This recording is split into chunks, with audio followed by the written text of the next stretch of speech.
Episode 1. Let's do it. The carnivore diet. Are you ready? Oh my god, yeah. I'm excited.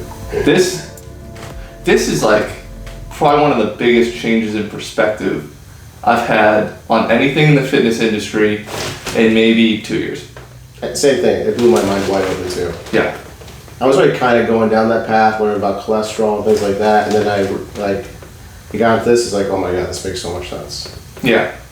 So maybe we should start with like personal, like results so far, and then we'll dive a little bit into the science. Okay. Make everybody real excited, and then go like make it sound like we're crazy afterwards. Yeah. All right. So let's start with you because you've been on it for longer. Yeah, I started 2 months ago. Prior to that, I had been like kind of slowly, steadily putting on weight. I had a daughter. My wife had a daughter 2 years ago, and I think like since then I've been sort of slowly gaining, and I don't know. I couldn't figure out why. I hadn't really changed much. I started feeling like crap kind of. I was like over a year ago developed like kind of a chronic cough and a wheeze, and my eyes would water a lot. And I was just, oh, it's Florida. I'm allergic to trees or something like that. Yeah. And, couldn't really figure it out. I thought I had corona at one point. Allergic to trees? Yeah, apparently I am allergic to a bunch of trees. Okay. There's all kinds of crap down here. And I live in the woods, as you know. But it was just a nuisance. I was just like bloated and just wheezing. Like if I laid on my side, so it sounded like it was really annoying. It was terrible. And I was kind of desperate to get over it, but I was just like, I'm allergic to Florida, and that's what I had to deal with it. Yeah. So when I think at some point too, you thought you like had COVID, and you were like, maybe I'll just have COVID for like ever. Yeah, I thought I was like patient zero at one point because it started like November prior to COVID, so it was a little early. So I don't know, but I got tested 6 times, I was negative. So, so I've been on it for 2 months. I've dropped 19 pounds as of now. I feel like I'm 25 again. My wheeze is gone, the watery eye thing is gone, the cough is gone. It's like, I feel like I'm back to normal. Yeah, new human. Yeah, it's amazing. I play hockey. I'm playing hockey twice a week and skating better than I ever have. At one point it was like just bending over to tie my skates, so I have to like hold my breath. As my buddy Guillermo calls it, going underwater. I've never heard that before, but that's so perfect. So that's all gone. I can now breathe when tying my skates. Yeah, that's good. So those are my results. Yeah. How about you? Yeah, so I'm only 2 weeks in now. And the first week, I'll say briefly like why I was going on it. So I'm not like, I don't need to be on a diet. Like personally, I'm pretty strict, not strict about like what I eat, but I've never had a problem with that. I'm always in the constant state of trying to gain weight, trying to get bigger, stronger. Yeah. And I'm always just struggling with that. You bastard. I know, I'm sorry. You're one of those guys that can sit and still have a 6-pack. Yeah, pretty much. And it's like that's not, I've always wanted to get bigger, and back in November I got a lot bigger doing a couple different strength training programs. I was up to like 202, but I was like 15-point-something% body fat, which is a little high for me. But I was definitely happy with like, finally I was like, okay, I can like gain some size. But I would keep getting like real tired after lunch and dinner.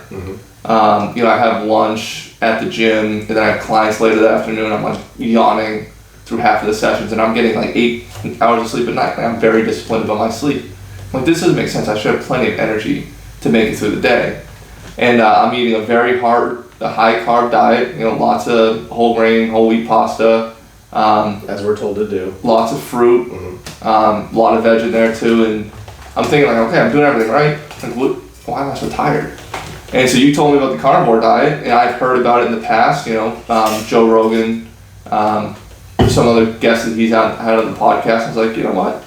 We did a podcast that ended up getting deleted about this topic, and I was like, you know what? I'm gonna give it a shot. And now I meal prep every week, so I had to switch up the meal prep a little bit. So the first week didn't go the way I wanted it to go, just because I didn't prepare well enough. You weren't in the rhythm yet. Yeah, I didn't quite figure out how much I needed to cook, how I needed to cook it, so on and so forth. So I ended up losing a whole bunch of weight. I think I lost like 5 or 6 pounds.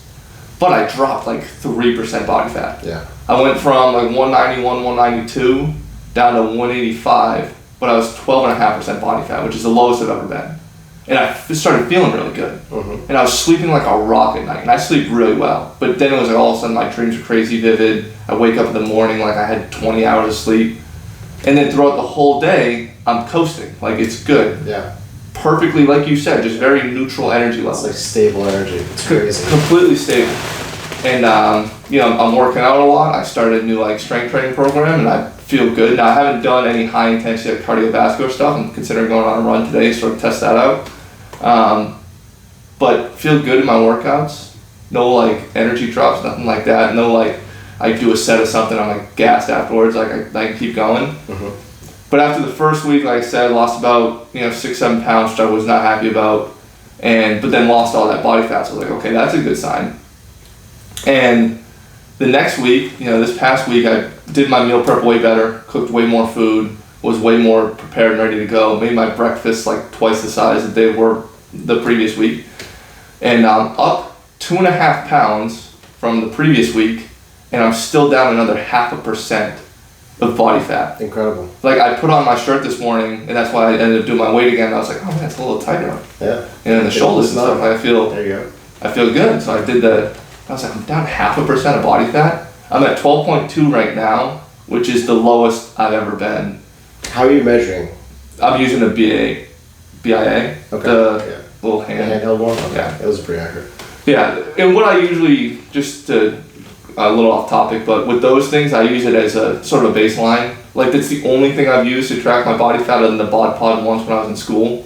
So once you have that baseline of one thing, like I don't think 12.2% is my actual body fat, but it's probably pretty close. Right. And I'll know whether or not it's going up and down. Yeah. Based on that measurement. I use the Withing scale. I found that hydration level will affect the fat percentage too. Yeah. But if you track it over time, you get, okay, my hydration's here, so you know how much that impacts it. So you get a kind of feel for it. Right. I just use the belt test. I'm down like 2 holes on my belt. There you go. Yeah, that's it. That's what matters to me.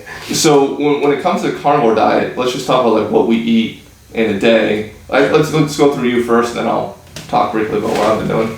For me, it's meat, fish, eggs, dairy, right? Fish, eggs, dairy. Yeah. So one of the caveats is if you're not taking in fruit and veg, you have to have liver or supplement because you need like that dose of nutrients. So it's not just about the macros; you need the micros, and the liver is like a power. If you look at charts, so the liver versus most vegetables, it's a powerhouse. So, but there is a lot of vitamin A, and you can get toxic in vitamin A. So you only eat so much liver per week. My wife and I do liver like once a week, basically.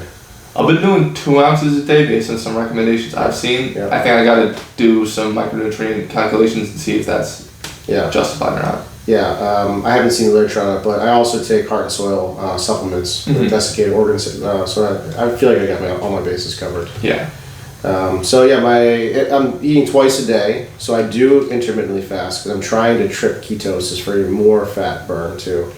But honestly, 2 meals is kind of all I really need. I feel super satiated on this diet, and I don't, weigh stuff, count stuff. I just eat till I'm satisfied, get even full, and then eat a second time, and then I fast usually about 12 hours or so, sometimes up to 16 hours. And what do these 2 meals look like? What exactly is usually in them? Obviously, you talk about the basic things, but let's go through like 2 a day in the life. Pile of meat.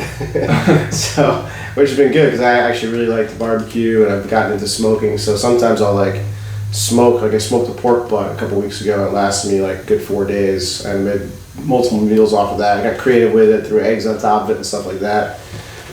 So eggs is a big part. Some organic eggs like those Nellies, those bright orange yolks. I love those. Just for lunch today, I had some of those, plus some salmon roe. I love salmon roe. My wife works at a sushi bar, so she brings it home for me. There you go. And then some sausage, like quality sausage too, not just like heavily processed stuff. Some beef ribs and was it lamb burger? Yeah. So I'm trying to get as much variety as I can in the meat world, which is kind of nice. Because now I'm looking for all these exotic cuts. It's kind of fun. Yeah. So it's not just ribeyes. I definitely eat a lot of ribeye because it's freaking delicious. But that's the kind of typical day for me. Yeah, and for me, because I'm very like standardized when it comes to my diet, I always just for the past 2.5 years or so, I've always just done the meal prep thing, had a very set diet to kind of transform to the same thing now. So each meal I try to switch it up a little bit, but it's not crazy varied. although it probably should be varied just a little more. So usually for breakfast, it's 4 eggs scrambled, beef sausage, and 4 strips of bacon. Mm-hmm. Then I'll have a little bit of liver in there too, which I'm not a huge fan of, unfortunately. So I just try to gulp that down as quickly as possible and then move on. Yeah, just kind of chew your way through it. Yeah. It's all a bunch of water. And then lunch and dinner is usually about the same thing, although dinner I'll add a little bit more. It's usually just steak. Usually some high-fat cut of steak, like ribeye, chuck pot roast, something like that. Obviously, this diet's kind of expensive, so I try to be as cost-conscious as possible. Except for liver. No one wants liver, so it's cheap. That's true. And then I'll do chicken thighs. Yeah. And then that's the same thing, lunch and dinner, but I'll throw in some shrimp in there or something else for dinner as well, and I don't have to quite be so crazy about the meal prep. Yeah. So we should probably get into some of the ideas behind it, like why is it a thing? Why is this a good idea, or some people would say a bad idea? Yeah, well, it's 0 carbs, so let's just dive into that. Yeah, well, okay, so first of all, carbs are non-essential. All the other macros are, but carbs are non-essential. I mean, there's people who've been doing this diet for 20 years, so they're not dead. Yeah. But you were told to eat carbs for energy, and your body does burn carbs for energy, but it also can burn fats for energy. Yeah. So here's one of the ideas, is that fats burn cleaner than carbs. Carbs tend to leave a lot of oxidative stress in the body, which is bad, right? Fats burn a lot cleaner, and you can sustain more energy with fats. So that's idea number one. I like to use the analogy of the dual fuel generator. I was telling you about that because I have one sitting in my shed right now. I live in Florida, we get hurricanes, so generators are important. So a dual fuel generator can burn either propane or gasoline. If you have one, you want to burn your propane first because the gasoline burns dirty, and you have to take out the carburetor, clean it. So if you just do propane, you're better off. It's just like that in the body, right? You want to burn just the fats. It's just better for overall health. Yeah, just a quick, almost thought experiment research you could do, and I'm not sure how scientific this is, but I've just been thinking about it based on the way I've been cooking and some of the things I've noticed. Cook like some pasta and some sauce and like leave some remnants in the pot for the next day, and then go try to clean that pot, and then cook some bacon and some eggs and some sausage in a pan with some butter, leave it for a day, and then go try to clean it the next day. Mm-hmm. Which one of those two things is easier to clean? It's always the one with the fat and the oil, and not the carbs and the sugar. Right. And I noticed that it was so easy to clean all my dishes. I'm like, there's nothing stuck to the pan. Yeah. I'm almost thinking to myself, like, what's going on inside my body with all those things that are getting stuck to these pans that I can't. I'm scrubbing my ass off trying to get. Well, it turns out it doesn't quite work that way. I wasn't sure if it did, but I was like, still, at least it's something I was thinking that about. kind of segues into another good conversation, is the whole cholesterol thing, because fats don't float around in your bloodstreams. They have to be transported, and what transports them is lipoproteins, specifically HDL and LDL. So when you hear people talk about cholesterol, they say, oh, my LDL, my HDL, LDL's bad, HDL's good. And that's a gross oversimplification. So first of all, LDL is not cholesterol. It's a bubble, think of it as a bubble, that carries around cholesterol and delivers it to organs. By the way, cholesterol is needed for the body. You don't have cholesterol, you die. So it's not that cholesterol is bad. That's a very simple way of thinking about it. You need cholesterol. So when people say, oh, I've got the bad cholesterol, what they're really saying is the LDL molecule, there's a protein on it called ApoB, and that when it goes to an organ, there's a receptor that recognizes that ApoB protein and says, okay, come into my cell, and I'll take on that cholesterol to do its functions that it needs to do. What can happen is that the ApoB protein can be damaged, and then the cell receptor doesn't recognize it anymore, and then it's left to float around and just circulate in the bloodstream. So that's the bad stuff, because the body's like, well, we have to do something with this, and then that lays it down into the arterial walls, and that creates plaques and stroke and death. So that's the stuff to be afraid of. So then the question is like, what damages this ApoB protein? It turns out vegetable oils, and I'm talking about polyunsaturated fatty acids, and sugars. That's what damages the molecule. So that's something to know about. All right, so because everyone freaks out, oh, well, your cholesterol's gonna be through the roof. Yes, it will go up, but not the circulating stuff that gets stuck to the wall. Right. It's gonna be delivered to the organs, which is good. We want that. Yep. So that's the whole thing about cholesterol. Yeah, I mean, just on I just think so deeply about, okay, like we've been told 50% carbs, 50% 25% fat, 25% protein. But our muscles need protein to rebuild. Why are we limiting it to 25%? We need fat as fuel. Why are we limiting it to 25%? Why are we placing this giant emphasis on carbohydrates when in the natural world, carbohydrates aren't that present? Right. Proteins and fats are way more present. Yeah. If you think about what our ancestors ate, they probably go out and hunt and kill something and eat that, and then every now and then they come back empty-handed and they are left to eat fruits and vegetables. Yeah. That's the idea. And that's the other thing too, it's like, and also when we talk about fruits, like we're not even just talking about the carbs that most people eat, which is pasta, bread, and so on and so forth, which is all created by man.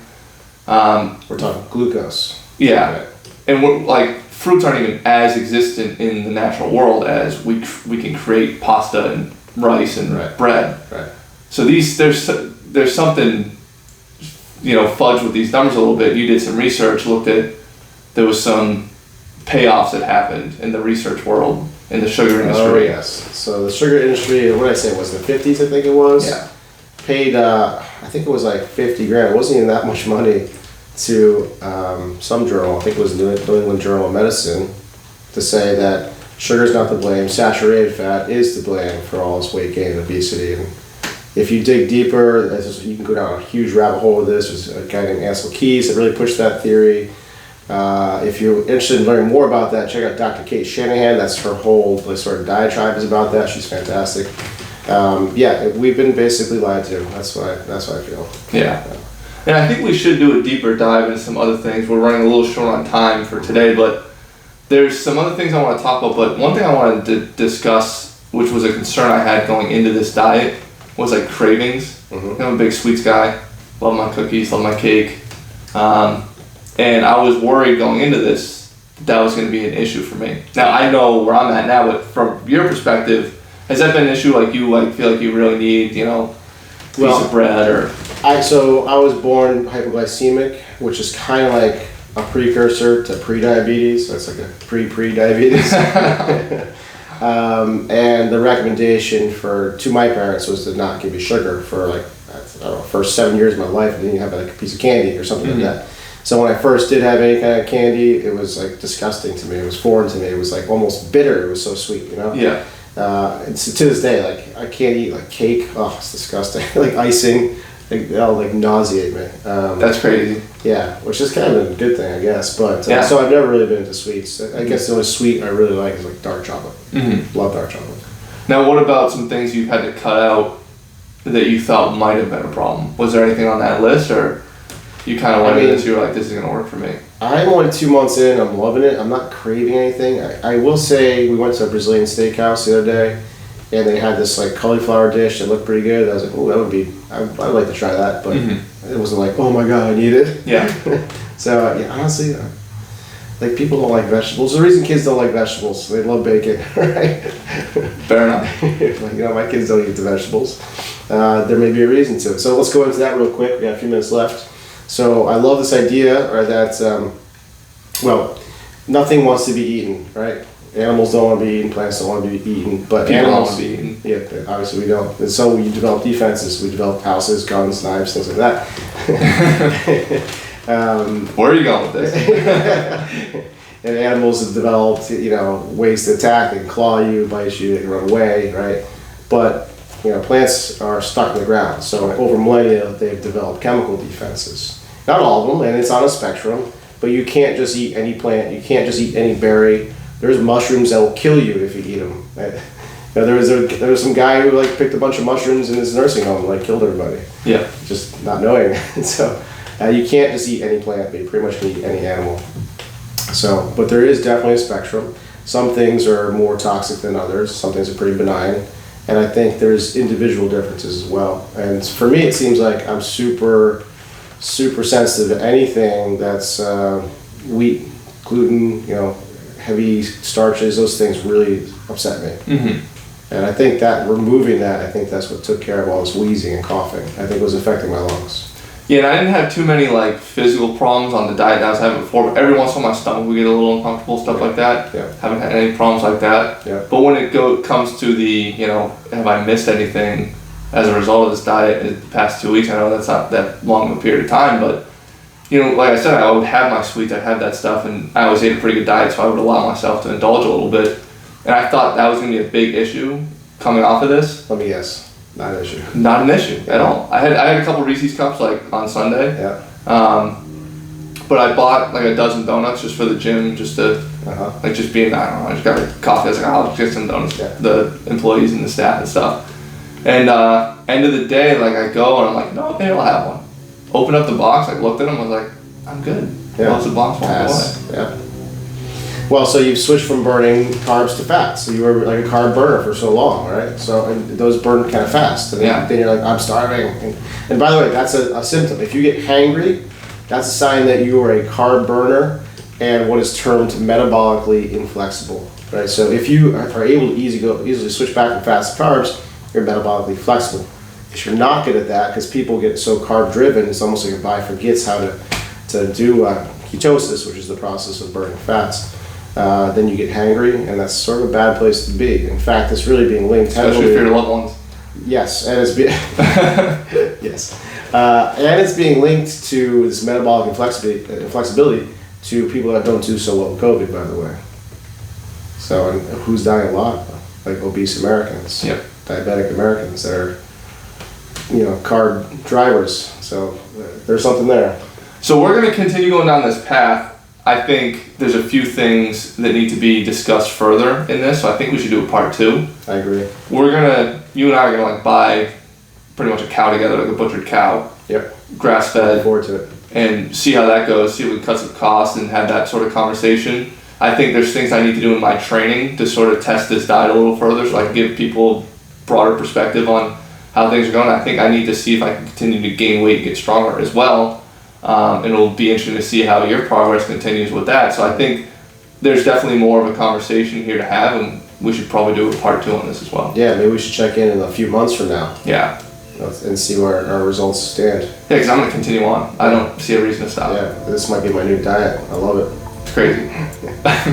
Well, that's it. All right, let's shut it down. There we go. Episode 1 in the bags. All right.